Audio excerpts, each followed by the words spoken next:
अस्सलाम वालेकुम दोस्तों, की हाल है। 2010-11 मॉडल वाले आटो गेयर वाले बंदे बहुत फोन मारते ने। 2011 मॉडल की आटो गेयर सिटी 1300 आ गई है। अलायरम अच्छे लगे ने, गाड़ी नू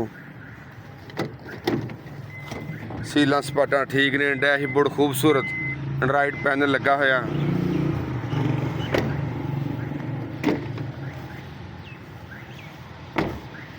डिग्गी खूबसूरत, चेक करो सारी उपरों डिग्गी चेक करो।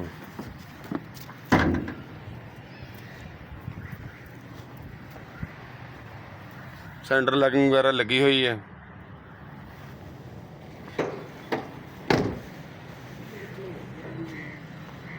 गाड़ी की डिमांड हैगी है 27,80,000 रुपया। कमी पेशी हो जाएगी, मौके पर किसी दोस्त को चाहिए हो रबता कर लो। 0300 220 1081।